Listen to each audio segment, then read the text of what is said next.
Et je vous propose aujourd'hui de parler d'Alep, cette ville qui se trouve au nord de la Syrie et qui est devenue un enjeu clé dans le conflit qui oppose le régime d'Assad aux rebelles. Maurice Ifergan, bonjour. Bonjour Valérie. Pourquoi avoir choisi de parler justement d'Alep aujourd'hui? Parce qu'à Alep, les trois grandes forces, les forces régulières du régime, les rebelles et l'État islamique, se préparent en ce moment même à une bataille décisive pour le contrôle de la capitale du nord de la Syrie. Alors, nous allons voir comment les civils sont pris en otage et tentent de survivre dans cette ville martyre. Alep, donc, qui est au centre des plus violents combats qui opposent les rebelles à l'armée régulière de Bachar al-Assad. La ville martyre a été désertée par la majorité de ses habitants et la fameuse citadelle historique est en partie détruite. Comment survivre dans cet enfer pour ceux qui ne pouvaient pas prendre la fuite? Dans la ville, certains ont trouvé une solution. Ils ont, figurez-vous, ouvert un club de boxe dans une cave. Les enfants peuvent ainsi, pendant quelques rangs, au moins oublier les souffrances de la guerre. Si vous avez des questions, des commentaires, Sarah Martinez est devant son ordinateur. Bonjour Sarah. Bonjour. Vous êtes la voix de nos téléspectateurs, alors n'hésitez pas à lui écrire, elle va intervenir en direct. Tout de suite, on regarde le sujet de Jonathan Serrero et on en parle évidemment après. Une salle de sport à l'ombre de l'effroi. Nous sommes à Alep, deuxième ville de Syrie, située au nord-ouest du pays. Depuis le début de la guerre civile en 2011, la cité antique a vu fuir la grande majorité de sa population prise en otage des bombardements. Mais il reste une poignée de téméraires, des combattants hauts comme trois pommes qui ont choisi la boxe comme échappatoire. Ahmad et Shaban ont créé ce club pour permettre aux enfants de sortir des affres du quotidien. Nous sommes à la base de ce projet et nous avons réussi à attirer le plus grand nombre de personnes issues des zones libérées. Nous avons même organisé un tournoi pour les juniors et les débutants et tout cela a bien fonctionné. Nos champions maintiennent leur niveau et le niveau s'améliore. La boxe sert d'exutoire et peut aussi contribuer à la réalisation des rêves les plus fous. Je voulais participer à ce tournoi. Mon rêve est de devenir champion du monde. J'ai beaucoup apprécié participer à cette compétition. À la fin, j'ai perdu, mais je me sentais comme gagnant. Ce sport est aussi l'expression d'un instinct de survie. Elle permet à tous ces enfants de maintenir une activité normale au beau milieu des destructions. Donc on vient de le voir, le sport peut servir d'échappatoire à une situation pour le moins dramatique. Comment, Jonathan Serrero, le sport survit-il à la guerre ? Je dirais dans un premier temps que le sport a balbutié ses premiers mots en temps de conflit lors de la Première Guerre mondiale. C'est là que le sport s'est véritablement démocratisé et ouvert à tous les participants. C'est bien au milieu donc des tranchées que s'est ouvert donc le sport a trouvé sa place.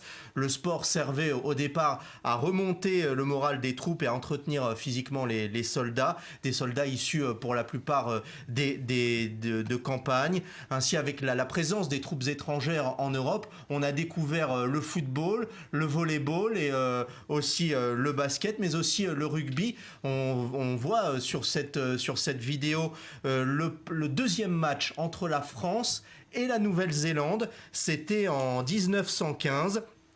En 1917, on voit ici les premières, on a vu aussi les premières élucubrations du haka, assez ridicule entre guillemets. On est loin bien sûr des Richie McCaw ou des des Julian Savea d'aujourd'hui. Le match s'est déroulé dans la Somme, en France, et a été perdu comme en octobre dernier, 40-0 par la France. Alors, le sport qui véhicule des belles valeurs comme la solidarité, l'esprit d'équipe, mais le sport qui sert aussi, Jonathan Serrero, des intérêts politiques et qui peut aussi envenimer des conflits. Oui, tout à fait, Valérie. Le sport a servi notamment Adolf Hitler à étendre sa puissance et son idéologie nazie en Allemagne, sauf qu'il ne pouvait pas prévoir lors des Jeux Olympiques de Berlin en 1936 que ça allait être Jesse Owens, le coureur noir américain, qui allait remporter 4 médailles d'or lors de cette Olympiade. Et la légende raconte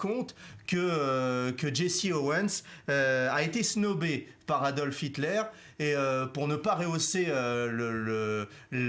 l'aura d'Adolf Hitler, on dit que Jesse Owens raconte dans ses mémoires que le chef nazi lui aurait fait un signe lointain de la main et que le président Roosevelt ne l'aurait même pas salué.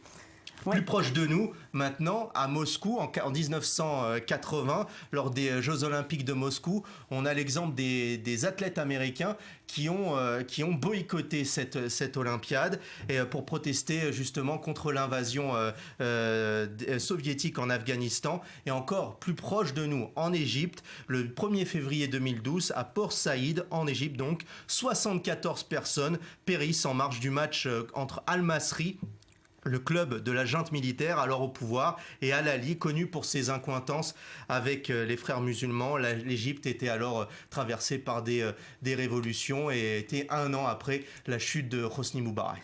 Merci Jonathan pour cette page d'histoire. Il y a beaucoup de questions sur Internet de nos téléspectateurs. Sarah Martinez. Oui, ça suscite beaucoup d'émotions chez nos téléspectateurs. Gérard de Bordeaux.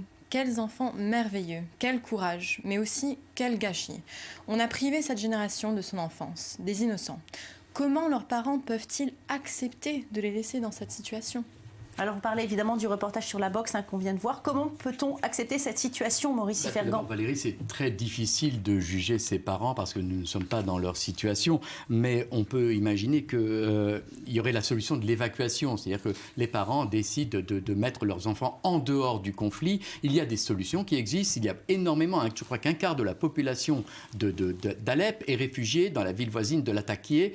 Là-bas, ils auraient pu les envoyer. Le problème, c'est qu'on les laisse finalement sans structure. Il n'y a pas d'organisme qui prendrait ces enfants en charge sans leurs parents. Donc le dilemme existe encore pour les parents. Donc l'autre solution qu'on peut imaginer, c'est d'assurer la protection des enfants dans la ville même. Là, c'est extrêmement difficile vu qu'il y a des obus qui tombent à peu près toutes les heures dans les rues et les cours d'école. Difficile de choisir. Difficilement gérable. Merci beaucoup Jonathan, on vous retrouve demain.